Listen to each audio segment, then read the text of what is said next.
It's just amazing. So how's everybody doing tonight? Good. Excellent. With this weather, how can we not be good? Yeah, that's right. Definitely. So my name is Tim, my wife is Nolene, and my horses are Dixie and Jade.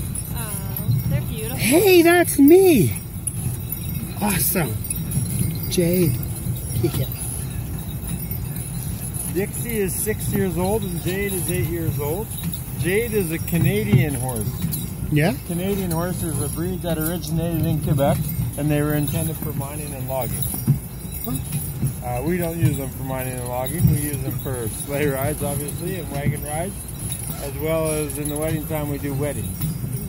Or, sorry, in the summertime we do weddings. Okay. Did I say in the wedding time? In the wedding time we do weddings.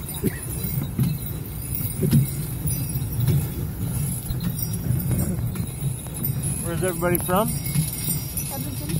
Minton. Oh, yeah. Now we're from Edmonton. Okay, where were you from before? Saskatchewan. Oh. I'm originally from Halifax.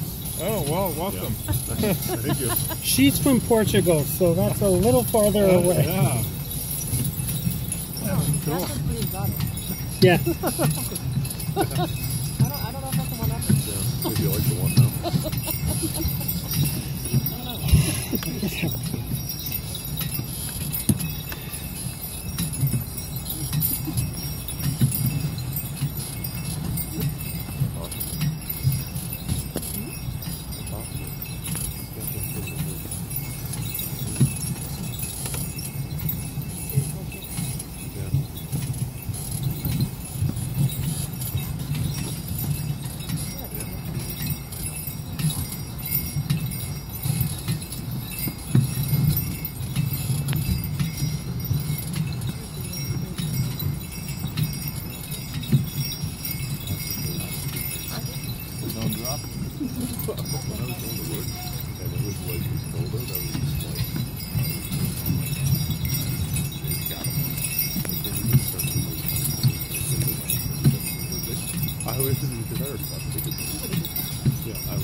This is awesome.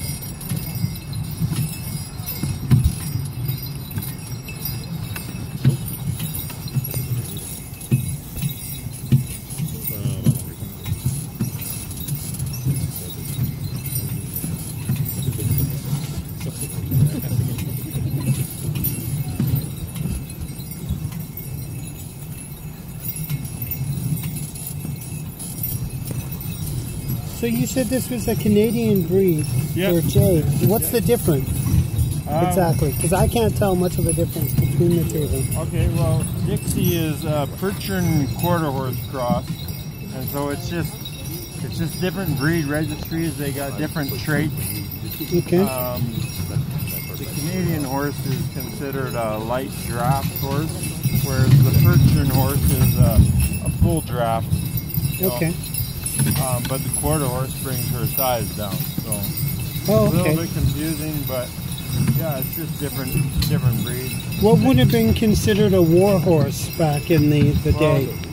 That one? The Percheron, yeah, but the Canadian horse has been used in a few different wars also. Oh, yeah, for carrying artillery and stuff. Way back when the Percheron was bred as a war horse, because they were so thick-bodied, and they would get them to rear and take down the people, their opponents.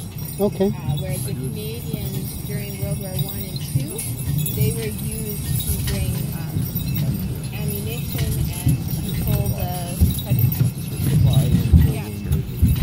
they were used a lot in those wars, and the Canadian breed was almost lost twice because of that. Okay. Because they are so highly sought after for the wars, then there's a lot of lost horses. And there was a lot of loss because what was the Canadian breed bred from originally? King Louis the 15th gave the horses to Canada. Sent 2 boatloads over first, and there's 20 mares and 2 stallions. And, I think 13 mares only survived the trip.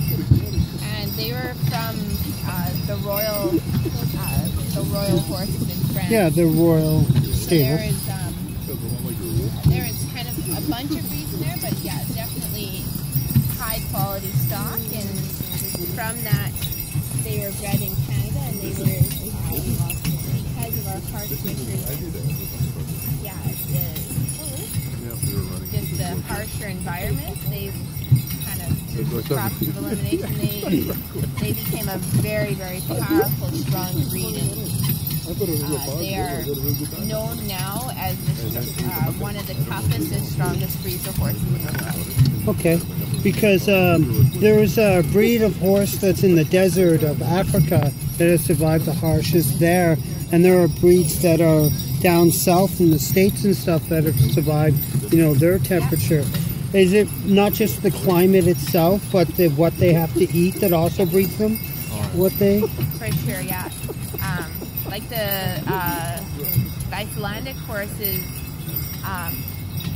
because they had to survive such harsh times or weather as well, they will actually eat fish to survive.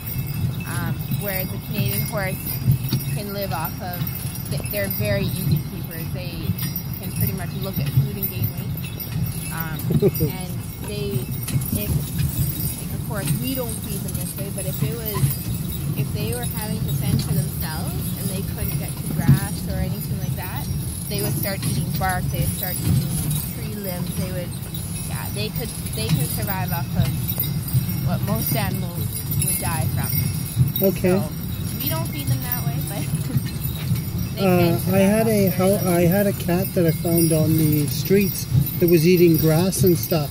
Normally house cats and stuff, they can't eat such things. But horses, I guess, could adapt just like that. Can they not? Oh, yeah. Yeah. That's what I figured. Yeah.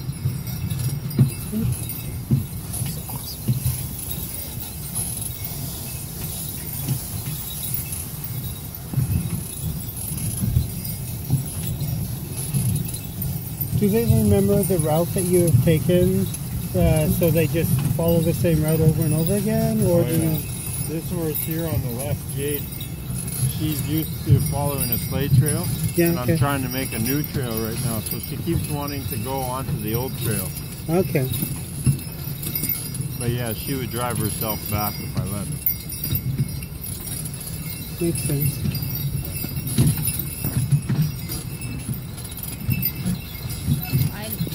This team hasn't drove together a lot, but you can see their inside legs move together in unison. Oh, now they're out of sync. But yeah, they were moving But definitely they were in unison. moving in sync.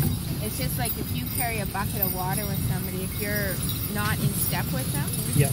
it's going to be a lot harder. And we can't teach them that, but they will, over time in practice, they'll start to figure out that, hey, if we walk with our inside legs together, we're in time and we can pull easier. It's easier on us. Yeah, it'll be easier motion. Yeah. So they also learn that if they stay in this track, it's easier on them. Okay. So there's times where we have to pull them out of the track because we have to make a new trail. But if at all possible, we like to keep one track so that it's easier on them. And Makes sense. they really like following that track.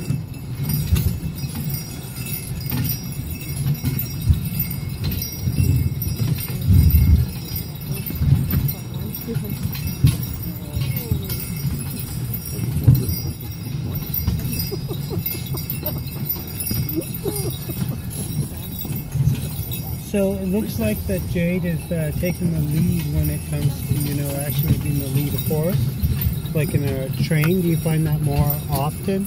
That the one will take more of a lead than the other, or they both Jade do? is way more experienced than Okay. Dick is. That makes sense. You want a team to work as equal, Okay. but there's usually always that one horse that's There's a little more. hair ahead, but yeah, we try to get them so that they're always even. But no, Jade is the more confident of the two here. Dixie's coming, she's doing really, really good. But yeah, Jade has a few more hours Yeah, makes in sense. harness than Dixie.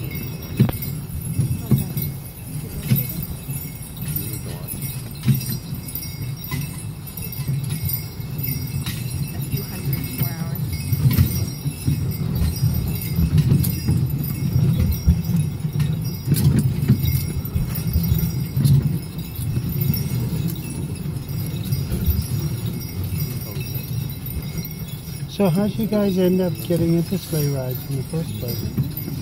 Very affectionate.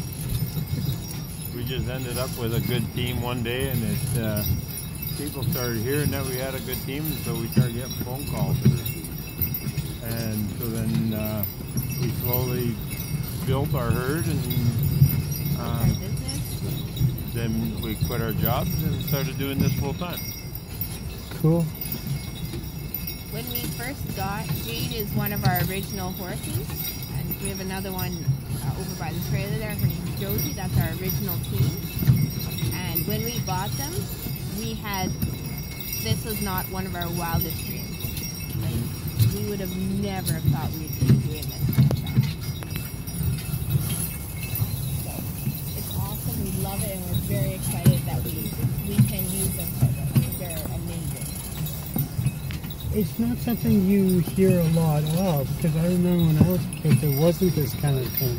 Yeah. It's more of a demand now than there was back then. Is that what you guys are finding?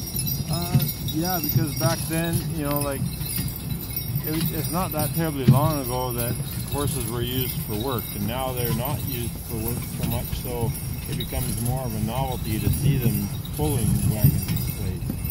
That's true. Makes perfect The sense. more rare it becomes, the more the demand will come. That's true. So,